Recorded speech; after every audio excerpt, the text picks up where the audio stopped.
Hi guys, welcome back to my channel. In today's video we're going to review my bought it and forgot it items that I had a couple weeks ago, and I'm going to share my thoughts on what I thought about the products and whether or not I will be keeping them. And I also want to show you my picks for the next 2 weeks. So I'm just gonna go briefly. I'm not gonna try doing swatches on the previous items just so that the video is not too long.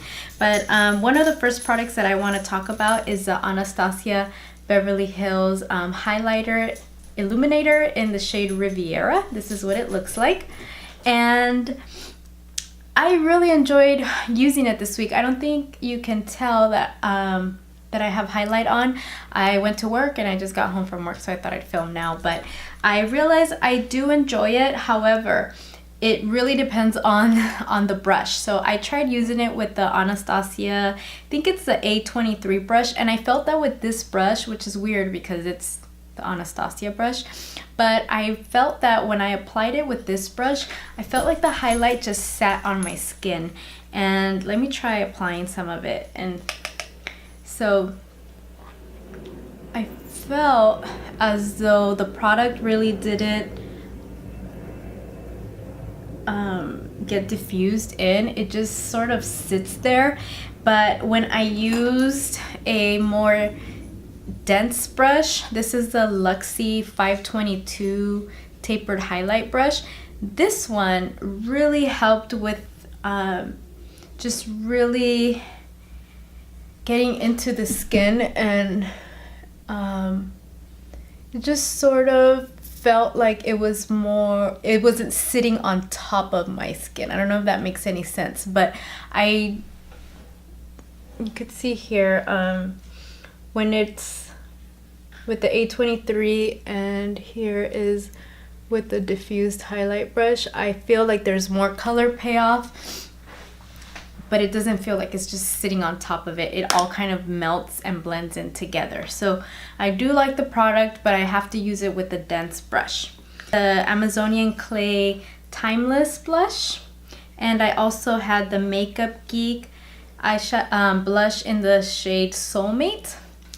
And between the two, I ended up using the Makeup Geek blush a lot more.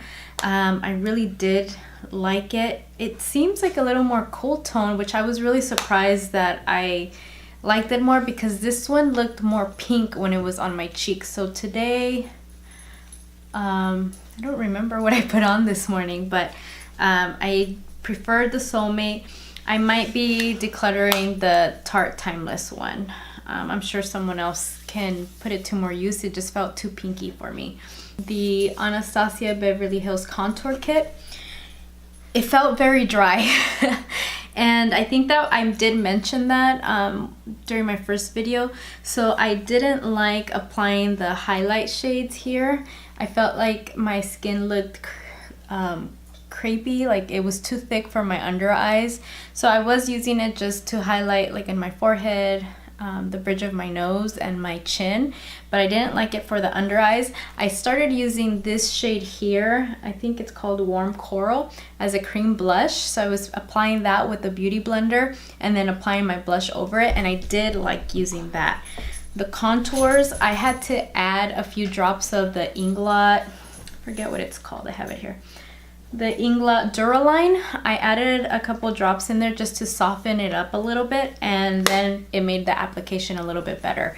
I prefer my matchsticks from Fenty Beauty to this, so I may offer this to family or a friend if they want to use it, because I didn't get much use out of it. But the reason I started using this cream blush, and the reason I picked some of the items for my next couple of weeks, is because I've really been lusting over the Natasha Denona Diamond Blush palettes.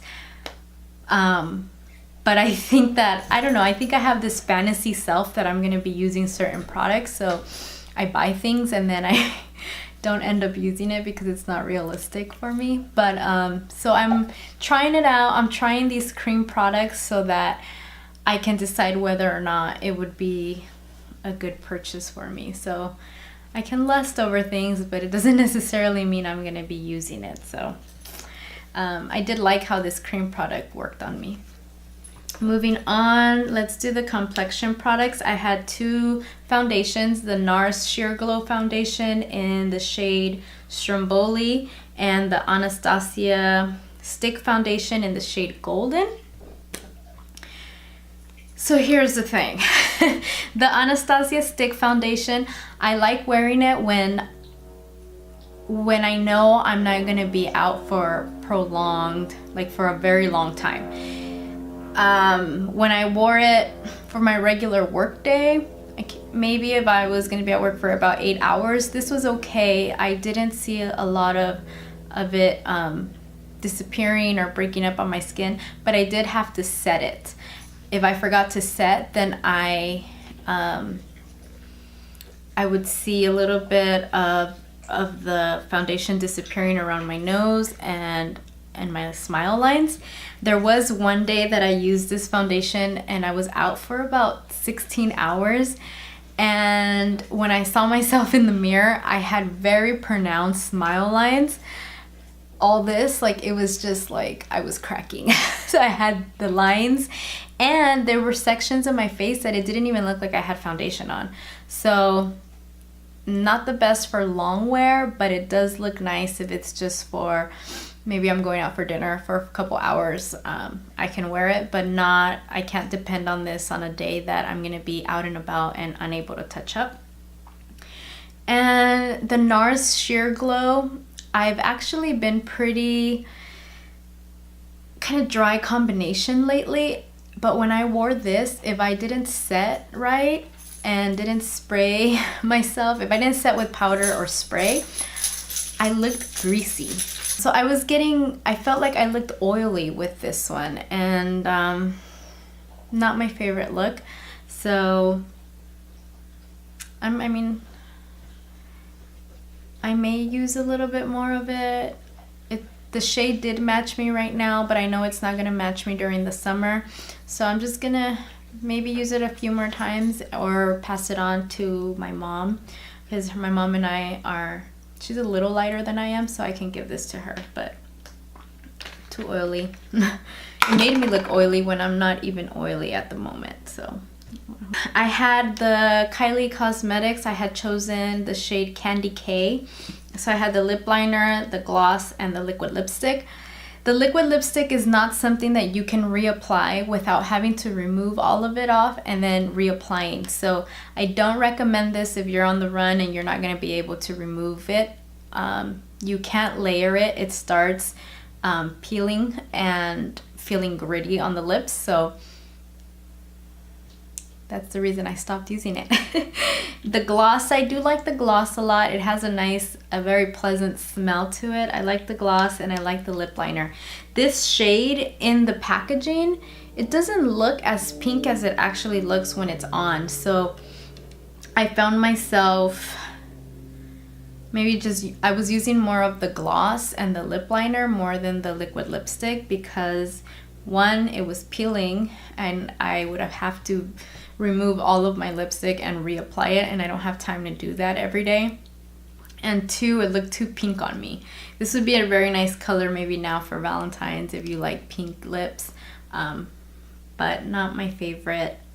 I'm going to be going through my Kylie liquid lipsticks and taking out the shades that I really know I'm not going to use and giving those away. These two bold colors, the only one I used was the Too Faced Melted Matte in the shade Gingerbread Man.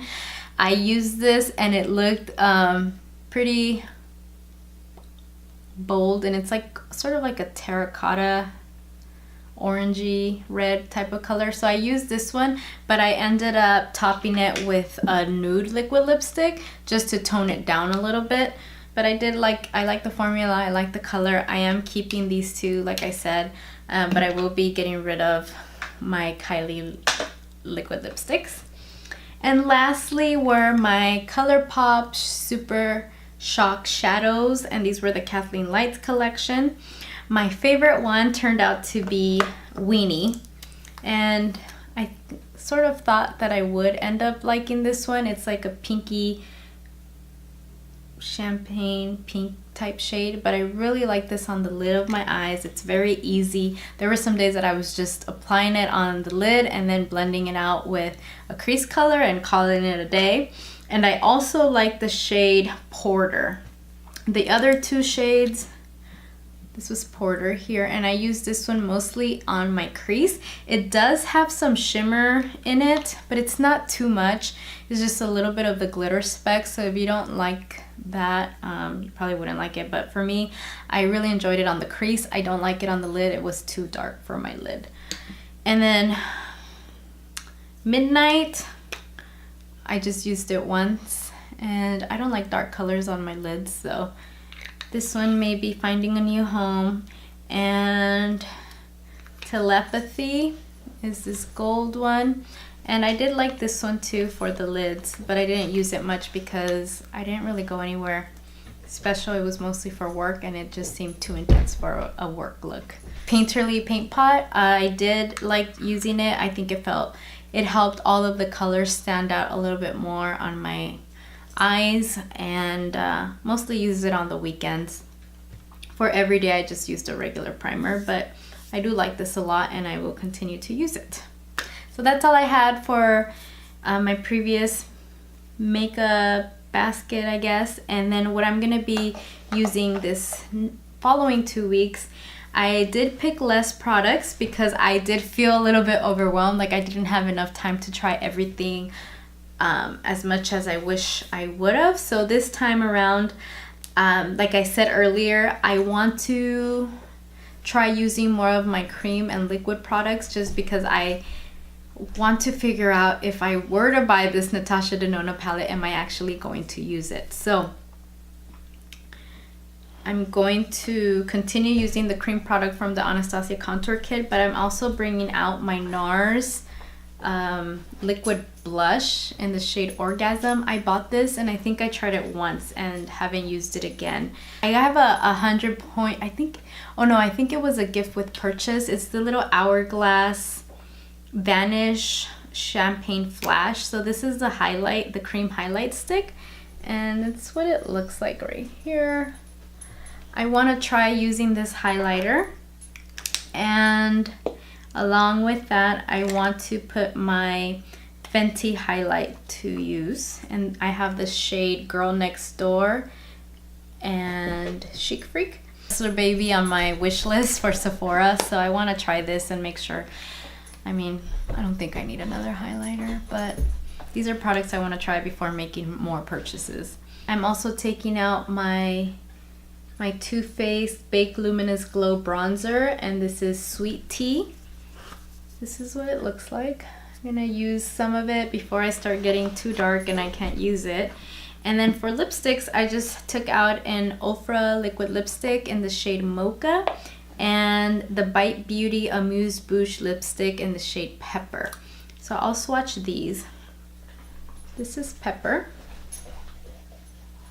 and it's just like a everyday shade, and they look very similar.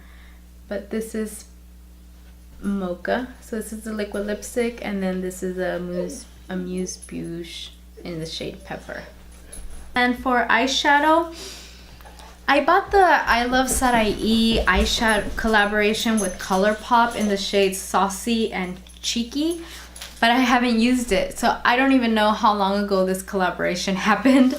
I bought it online and then never used it. So I think I'm only going to focus on these 4 shades. This is from the Saucy palette, and I'm gonna allow myself some time to use this. Oh, I forgot to mention that I have been using the Viseart eyeshadow palette. I love it. I love Viseart shades. So I'm gonna continue using that for transitions or anything else that comes up along with these other palettes. But I'm gonna focus on the Saucy palette, but I also have Cheeky. Those colors are more neutral. I can wear during the summertime, but this one I feel that it's a good time to use it now before it gets into spring.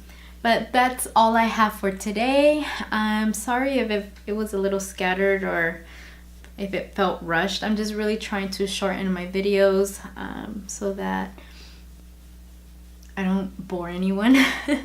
But anyways, let me know what you're gonna be trying out this week, and if you've tried any of these products and what you think about them. Give me some feedback on how you use them and how you make things work for you. So I will talk to you soon. Bye.